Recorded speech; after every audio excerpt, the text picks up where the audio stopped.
Assalamualaikum warahmatullahi wabarakatuh. A'udzubillahi minasyaitonir rajim. Bismillahirrahmanirrahim. Alhamdulillahi rabbil alamin wassalatu wassalamu ala asyrafil anbiya'i wal mursalin wa ala alihi wa sahbihi ajma'in. Allahumma inni istawda'tuka ma 'allamtanihi fardudhu ilayya 'inda hajati ilayhi wa la tansani ya rabbal alamin. Allahumma rzuqni fahman nabiyyin wa hifdzal mursalin wa sur'ata ilhamil malaikatil mukharrabin wa bihidayatil mu'arrifin. Qala musannifu rahimahullahu ta'ala wa nafa'ana bi'ulumihi fid dharain amin. Subhanaka la ilma lana illa ma 'allamtana innaka antal alimul hakim. Rabbi shrah li sadri wa yassir li amri wahlul 'uqdatam min lisani yafqahu qawli. Wala haula wala quwwata illa billahil 'aliyyil 'azim. Wala haula wala quwwata illa billahil 'aliyyil 'azim. Wala haula wala quwwata illa billahil 'aliyyil 'azim. Kita sambung pengajian kitab Hidayatus Sibyan muka surat 16. Qala musannif rahimahullahu ta'ala, dan masuk waktu dan padahal menghadap khiblat.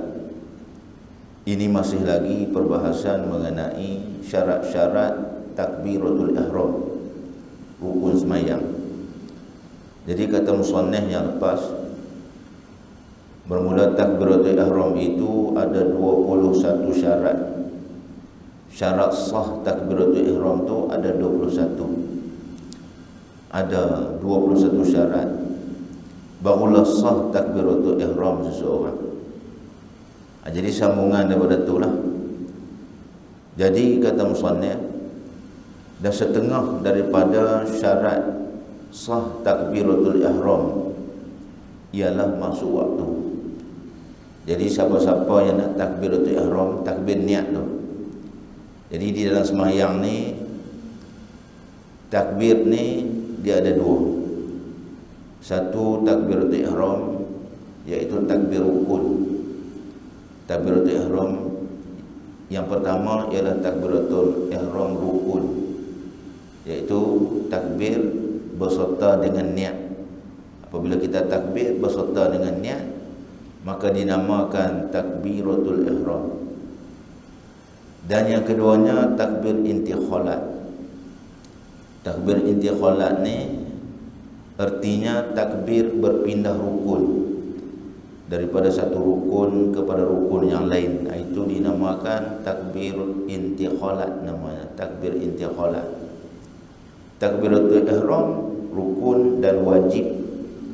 Takbir intikhalat sunat, kita bertakbir berpindah daripada satu rukun kepada rukun yang lain, sunat kita bertakbir. Jadi syarat takbiratul ihram tu kata musannif, setengah daripadanya masuk waktu sembahyang. Misalnya zuhur, kita nak takbiratul ihram berserta dengan niat zuhur, nak takbir itu mestilah masuk waktu zuhur. Kalau kita takbir belum lagi masuk waktu zuhur, tidak sah takbiratul ihram. Apabila tidak sah takbiratul ihram, maka tidak sahlah sembahyang tu. Kerana sembahyang itu masyrut. Betul, masuk waktu itu syarat, terdahulu syarat daripada masyrut. Masyrut tu sembahyang, syarat dia masuk waktu. Jadi kaedah fiqhnya terdahulu syarat daripada masyrut. Jadi apabila tidak masuk waktu, maka tidak sahlah takbiratul ihram. Apabila tidak sah takbiratul ihram, maka tidak sahlah sembahyang tu. Jadi syarat nak takbiratul ihram mestilah masuk waktu. Mesti masuk tiap-tiap waktu ni. Kita nak takbiratul ihram zuhur, mesti masuk waktu zuhur. Nak takbiratul ihram asar, mesti kena masuk waktu asar, dan seterusnya. Dan pada hal menghadap khiblat, Jadi kita takbiratul ihram ni pada hal wal hal mesti kena menghadap kiblat. Kalau tak menghadap kiblat maka tidak sah takbiratul ihram. Sebab itulah kalau kita takbiratul ihram, takdir kata selepas daripada sembahyang tu kita yakin kata kiblat yang kita hadap tu tak betul, salah, maka batal sembahyang. Sebab apa? Kerana tidak sah takbiratul ihram, maka tidak sah sembahyang kita tu. Kerana menghadap kiblat ni ialah syarat sah sembahyang, terdahulu syarat di atas masruf. Jadi nak sembahyang ni mesti kena menghadap kiblat. Jadi nak takbiratul ihram mesti kena menghadap kiblat. Kalau tak menghadap kiblat maka tidak sah takbiratul ihram, maka tidak sahlah sembahyang tu. Boleh? Qala musannif rahimahullah taala. Itu syarat dia. Syarat takbiratul ihram mestilah masuk waktu dan menghadap kiblat, walhal menghadap kiblat, barulah sah takbiratul ihram. Dan ditakhir akan takbiratul ihram tu. Kemudian daripada takbiratul ihram imam seorang pada hak makmum. Dan syarat lagi, setengah daripada syarat takbiratul ihram ni ditakhirkan, maksudnya dilambatkan. Mesti kena lambat. Ditakhirkan maksudnya dilambatkan, dilewatkan akan takbiratul ihram. Kemudian daripada takbiratul ihram imam seorang. Ini pada hak makmum. Jadi bagi sembahyang yang berjamaah,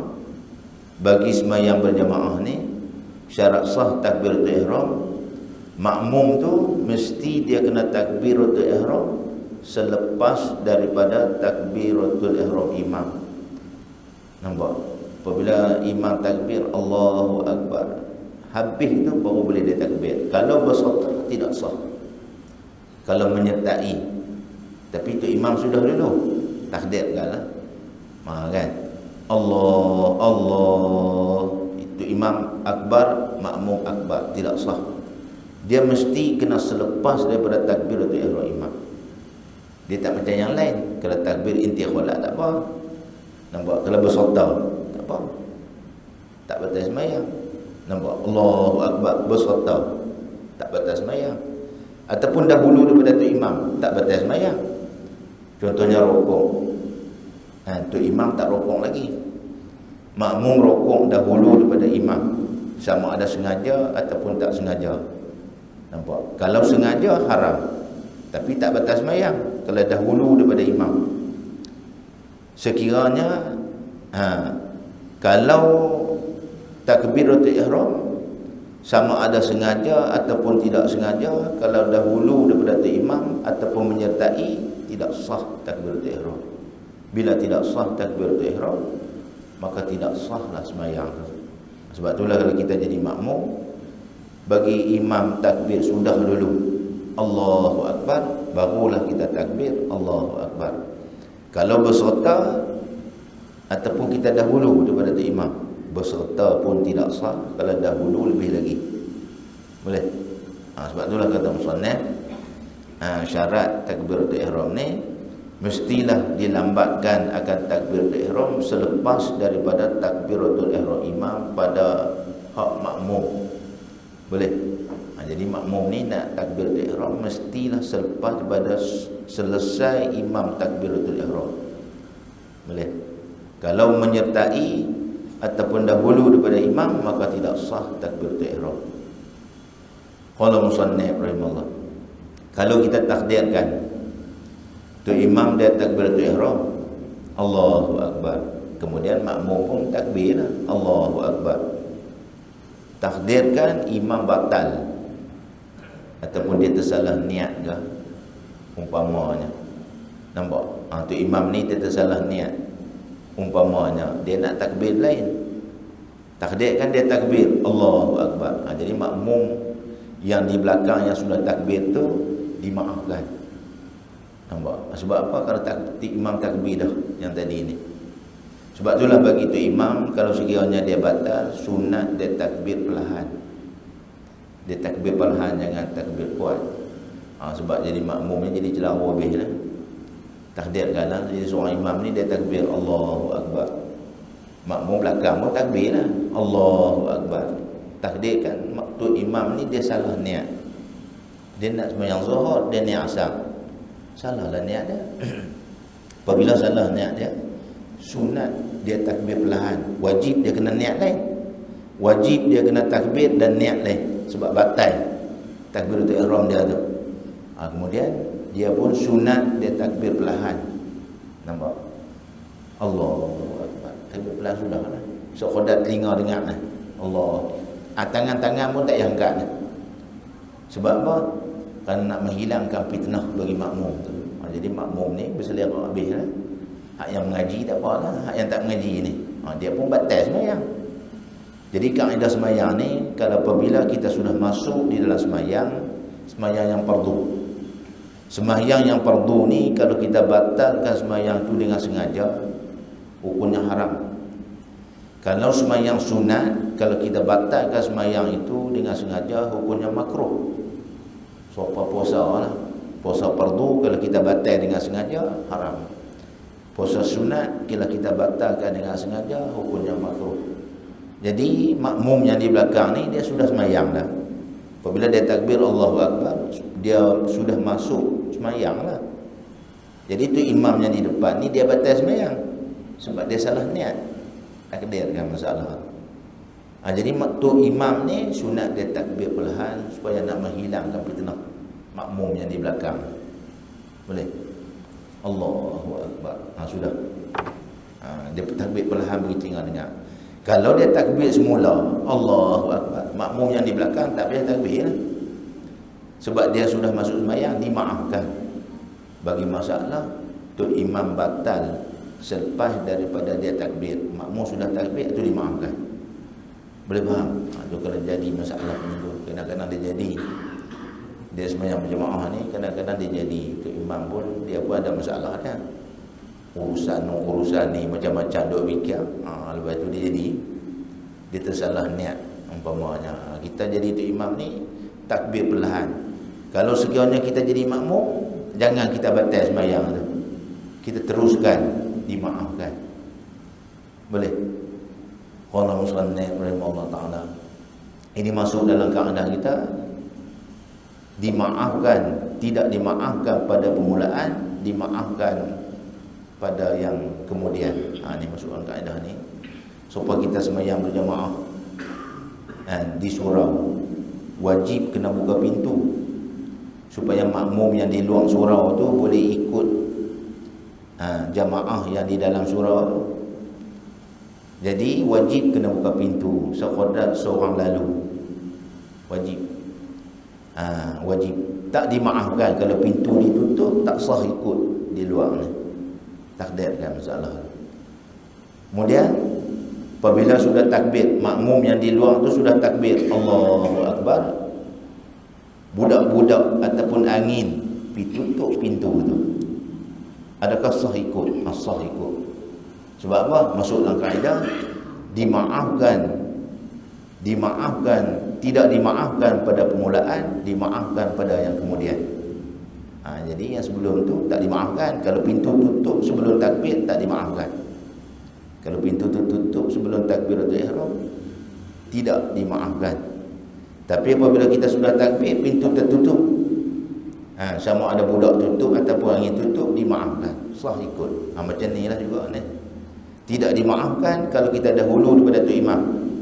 Apabila kita sudah takbir, tu imam batal, tu imam takbir lain, maknanya kita dahulu daripada tu imam lah.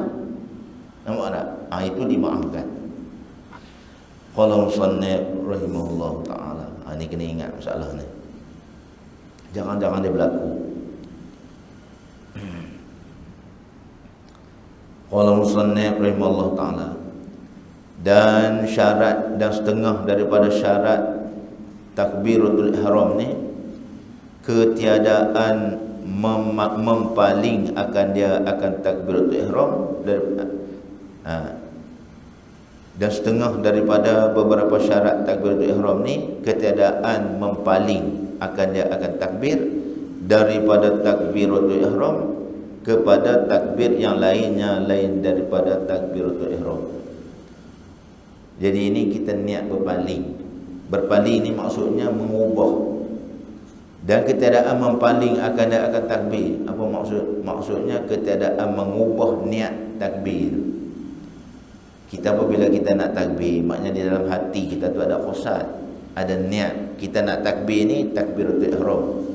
Kita takbir ni takbir nak mengubah rukun. Apabila kita nak mengubah kepada satu rukun, sunat kita takbir. Itu mak kita ada niat, ada qasad takbir kita tu. Nampak? Begitu juga takbiratul ihram. Semasa kita takbir tu kita ada niat. Niat kita tu nak takbir ratul ihram. Jadi syarat takbiratul ihram tu ketiadaan mempaling akan takbir. Maksudnya tidak mengubah niat takbir daripada takbiratul ihram kepada takbir yang lainnya lain daripada takbiratul ihram. Jadi kita berpindah, kita mengubah takbiratul ihram tu kepada takbir yang lain. Takbir sama juga, Allahu Akbar. Nampak? Jadi apabila kita takbiratul ihram, jangan kita mengubah niat kita, aku nak takbir wirid, aku nak takbir zikir umpamanya. Atau berpindah. Masa kita nak takbir Allahu Akbar, maknanya hati kita tu nak takbir niat. Nampak? Tiba-tiba kita berpindah, kita mengubah niat kita daripada takbir ratul ihram tu kepada takbir wirid ataupun takbir zikir umpamanya. Aku bukan nak takbir ihram ni, aku nak takbir zikir. Macam duduk saja. Kan apabila kita tak larat, kita pun mengeluh lah. Allahu Akbar. Allahu Akbar, kita mengeluh. Bukan takbir ihram tu. Nampak? Itu takbir zikir. Kita qasadkan zikir takbir tu, bukan takbir ihram.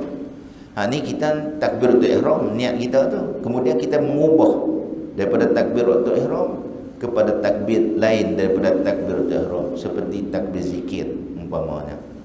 Jadi pada ketika tu tidak sah takbir ihram. Tu di atas niat lah. Di atas niat kita.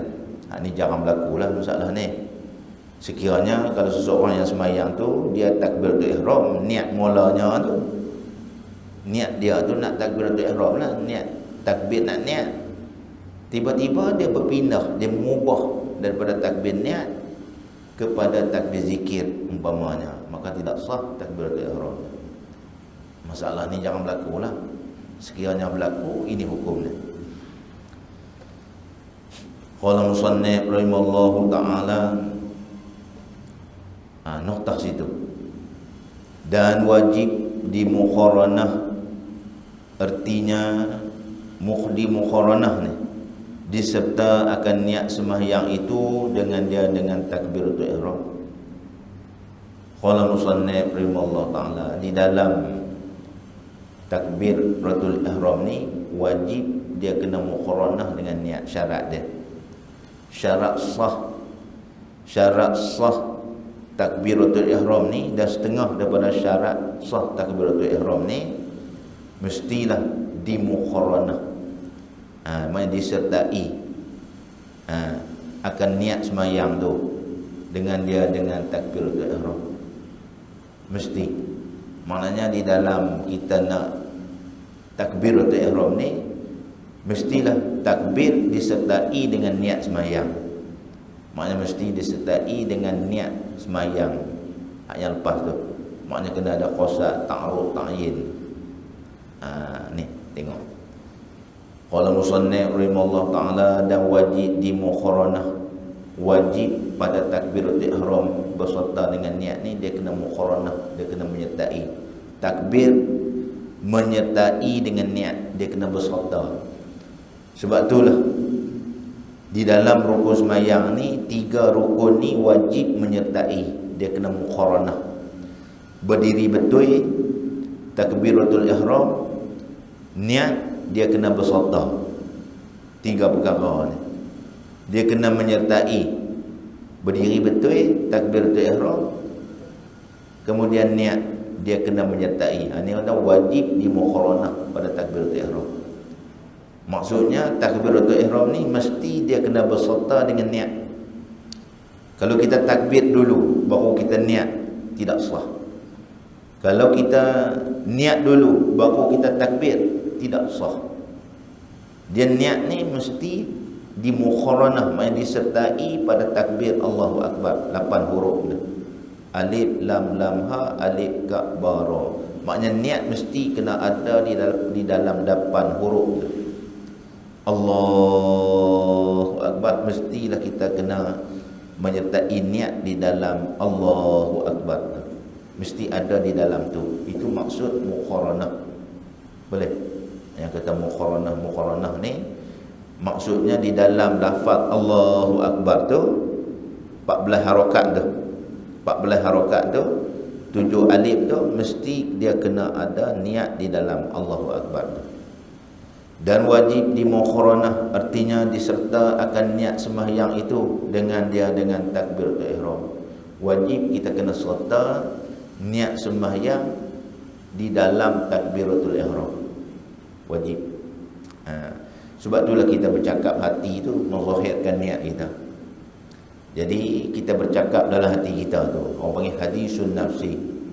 Sajak aku sembahyang fardhu zuhur 4 rakaat makmum kerana Allah Taala. Kita bercakap hati, menzahirkan niat kita. Itu zahir niat, bukan hakikat niat. Hakikat niat ni mau hati tu. Hati kita mau nak sembahyang zuhur tu, itu orang panggil niat. Hati kita tu. Nampak? Kita tak bercakap siapa kita nak main di masjid ni. Hati kita tak cakap.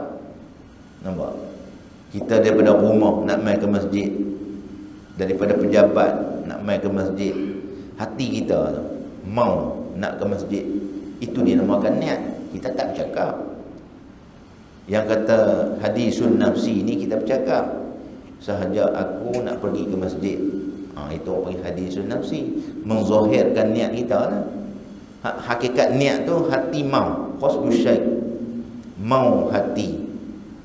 Nampak? Menuju oleh hati, qasad sesuatu, maksudnya mau hati. Muqtarina bi fi'lih, peserta buat. Nampak? Itu dinamakan niat. Hakikat niat yang tu. Adapun kita bercakap hati tu nak menzahirkan niat kita lagi, kemah lagi lah. Sebab itulah semasa kita nak menzahirkan niat tu, mestilah di dalam Allahu Akbar. Allahu Akbar, sahaja aku sembahyang fardhu zuhur 4 rakaat kerana Allah. Aku makmum, aku imam kerana Allah. Maknanya di dalam Allahu Akbar. Itu dinamakan mukharanah. Boleh? Qala musannif rahimallahu taala, ketahuilah olehmu man yata'atta bihil ilma. Ketahuilah olehmu wahai mereka-mereka yang boleh diajar akan ilmu, bahwasanya bagi istihdar dan mukharanah itu terbahagi dua bahagi. Terbahagi kepada dua bahagi. Ketahuilah olehmu wahai penuntut ilmu, bahwasanya bagi istihdar, maksudnya menghadirkan hati, menghadirkan hati segala rukun-rukun niat, rukun-rukun sembahyang tu. Itu orang panggil istihdar. Istihdar ni maksudnya dia berlaku sebelum daripada kita nak sembahyang, sebelum daripada kita nak takbir. Sebelum kita nak takbir tu, kita kena menghadirkan hati kita akan segala rukun-rukun sembahyang. Jadi kita nampak dah sebelum kita nak sembahyang tu, kita kena nampak dah rukun-rukun sembahyang yang kita nak buat dah. Yang 13 tu kita nampak dah. Lepas takbiratul ihram, rukuk. Lepas takbiratul ihram, baca Fatihah. Lepas baca Fatihah, rukuk. Lepas rukuk, i'tidal. Lepas i'tidal, sujud. Lepas sujud, duduk antara dua sujud. Kemudian seterusnya sembahyang zuhur, misalnya rakaat yang pertama, rakaat yang kedua, rakaat tiga, rakaat yang keempat. Kemudian kita baca tahiyat, bagi salam.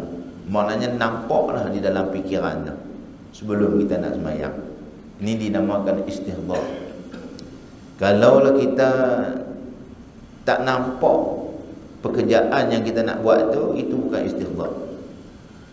Nampak? Sebab itulah kena mengaji. Sebab sembahyang ni dia kena belajar. Sebelum kita nak buat tu, kita kena bagi nampak. Supaya buat umrah kan? Supaya kita nak buat umrah dan kita nak buat haji tu. Nampak? Sebelum kita niat ihram tu kita nampak dah. Sebelum kita nak niat ihram tu kita nampak dah. Lepas aku niat ihram ni, aku nak buat apa? Nampak dah. Lepas niat ihram umrah ni aku nak tawaf. Lepas tawaf tu aku nak sa'i. Lepas nak sa'i tu tahlul buntin. Jadi nampak dah dalam fikiran. Itu dinamakan istihdar. Boleh? Begitulah juga sembahyang ni.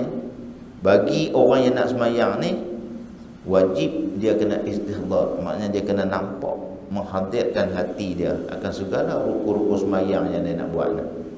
Kalau dia tak nampak, jadi dia ni tidak sah. Tak sah niat dia. Nampak? Tidak sah niat dia sebab dia tak nampak. Jadi biasanya orang nak sembahyang dia nampak dah. Dia nak sembahyang zuhur dia nampak dah berapa rakaat, macam mana dia nak sembahyang tu. Ni orang panggil istihdar. Boleh? Qala musannif rahimahullah taala bahwasanya bagi istihdar dan muqaranah. Muqaranah ni menyertai niat. Ni lagi akan datang. Dan muqaranah itu terbahagi, dan istihdar dan muqaranah itu terbahagi pada dua bahagi. Dia ada dua bahagi. Hak ni hak yang sah. Nampak? Hak yang tak sah, kalau masuk sekali yang istihdar dan muqaranah yang tidak sah, ada tiga. Nampak? Istihdar ni dia ada tiga. Nampak? Dua yang sah, satu yang tidak sah. Hak yang sah ni istihdar kamaliyah ataupun hakiki, dan istihdar urfi. Hak ni sah. Satu lagi ada istihdar juga, tapi istihdar tauzi'iyah namanya. Begitu juga muqaranah. Muqaranah ni dia ada tiga. Ada muqaranah hakiki ataupun kamaliyah, ada muqaranah urfi ataupun urfiyah, dan satu lagi muqaranah tauzi'iyah. Dia ada tiga. Dua yang sah, satu tidak sah. Yang sah ni muqaranah urfi, muqaranah hakiki dan muqaranah urfi. Dua saja yang sah. Tauzi'i tidak sah. Ini tengok lagi akan datang. Qala musannif rahimallahu taala, pertamanya daripada dua bahagi tu. Pertamanya daripada dua bahagi istihdar. Istihdar yang sah ni ada dua, kata musannif. Istihdar yang sah ni ada dua. Yang pertama daripada dua istihdar yang sah, istihdar yang hakiki namanya. Istihdar hakiki dan muqaranah hakikiyah. Ini yang sah. Istihdar dan muqaranah yang sah ni ada dua. Nampak? Hak yang pertamanya istihdar hakiki dan muqaranah hakiki. Ini sah. Namanya nama muqaranah. Keduanya daripada dua bahagi itu, keduanya daripada dua bahagi istihdar dan muqaranah yang sah tu, hak yang keduanya istihdar urfi dan muqaranah urfiyah. Ni yang bahasa urfi dan urfiyah namanya. Ni musannif akan bahas. Apa dia istihdar hakiki, apa dia muqaranah hakiki, apa dia istihdar urfi, dan apa muqaranah urfi. Ni musannif nak bahas. Qala musannif rahimallahu taala, bermula makna istihdar hakiki. Bermula makna, bermula dikehendaki maksud istihdar hakiki, iaitu istihdar hakiki bahawa menghadirlah ia seorang yang semayang. Di dalam hatinya, hati seorang akan sekalian rukun semayang itu dengan tafsilnya, dengan tafsil segala rukun semayang dahulu daripada takbir. Ini dinamakan istihdar hakiki. Jadi sebelum seseorang tu nak sembahyang, yang kata istihdar hakiki ni, iaitu menghadirlah, ketika ingat, nampak seseorang yang sembahyang tu, menghadirlah ia seorang, ketika ingat dan nampaklah ia seseorang yang nak sembahyang tu, di dalam hatinya, hati seorang akan sekalian rukun sembahyang itu. Jadi sebelum kita nak sembahyang tu, kita nampak dalam hati kita ni semua rukun-rukun sembahyang. Ni payahlah ni. Ni hak darjah tinggi lah ni. Kan darjah sebuah kita ni tak nampak. Cuma kita faham lah secara ijmal. Kita nampak ni secara ijmal. Kita nampak ni secara ringkas. Kita nampak dah. Aku nak semayang ni, sebelum kita nak takbiratul ihram ni, kita nampak dah pekerjaan-pekerjaan kita nak buat di dalam semayang ni. Kita nampak satu. Rukun-rukun dia pun kita nampak secara ijmal, secara ringkas ya. Bukan nampak satu-satu. Kita kerti dah. Maknanya di dalam semayang ni, semayang zuhur ada 4 rakaat. Rakaat pertama macam ni, rakaat yang kedua macam ni, rakaat yang ketiga macam ni, rakaat yang keempat begini. Dan rukun-rukun semayang, rakaat pertama macam ni, rakaat yang kedua begini, rakaat yang ketiga, rakaat yang keempat begini. Kita nampak dah. Tapi nampak secara ijmal, secara ringkas. Nampak? Yang kata istihzar hakiki ni, kita nampak rukun-rukun satu-satu. Ni wali-wali Allah ni. Ni awliya illah boleh dapat darjah ni. Dia nak semayang tu, dia nampak dah rukun-rukun semayang ni yang dia nak buat ni. Adapun darjah awam serupa kita ni, kita nampak secara ijmal, secara ringkas ni. Boleh? Qala musannif rahimahullah ta'ala. Yang kata secara ijmal, secara ringkas ni begini. Kita tahu, contohnya di ikan yang ada di dalam plastik ni, kita tahu ada 2 kilo. Kita tahu ikan ada dalam plastik ni ada 2 kilo. Kita tahu. Tapi tanya tengok, ada berapa ekor? Ada berapa ekor di dalam plastik ni? Ikan 2 kilo ni ada berapa ekor? Kita tak boleh nak abang. Cuma kita tahu ni, kata ikan di dalam plastik ni ada 2 kilo. Berapa ekor tak tahu. Hak kecil banyak mana, hak besar banyak mana, tak tahu. Tak tahu nak cerita. Tapi ikan ada 2 kilo. Itu orang panggil tahu secara ijmal. Adapun tahu secara tafsil ni, dia boleh tahu. Ikan ni ada 2 kilo, ada 20 ekor, hak kecil 10, hak besar 10. Ni orang panggil tahu secara tafsil. Tahu satu. Begitulah juga ni. Istihzar hakiki ni, sebelum nak semayang dia nampak satu secara tafsil. Boleh? Gitu.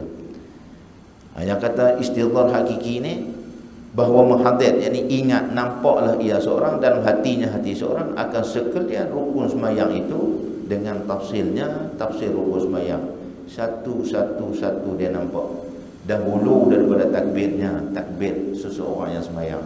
Sebelum dia nak takbir, dia nampak banyak rukun-rukun yang dia nak buat di dalam semayang dia ni. Ni martabat awliya illah lah. Wali-wali Allah dia boleh dapat. Macam kita tak boleh dapat. Susah lah nak dapat secara tafsil ni. Cuma kita boleh dapat secara ijmal. Supaya saya cerita tadi lah, ikan tadi ni, ikan duduk dalam plastik ni 2 kilo. Berapa ekor kita tak tahu. Hak kecil banyak mana, hak besar banyak mana, kita tak tahu. Cuma 2 kilo yang kita tahu. Yang tahu secara tafsil ni, plastik ni ada 2 kilo. Dia tahu ada berapa ekor. Dan ada yang besar banyak mana, yang kecil banyak mana, dia tahu. Itu orang tahu secara tafsil. Beginilah dinamakan istihzar. Qala musannif rahimahullah ta'ala. Cukup dekat tu, kita akan datang insya-Allah. Jadi nak ceritanya, kesimpulannya, di dalam semayang ni, sebelum kita nak niat ni, mesti kita kena ada istihzar.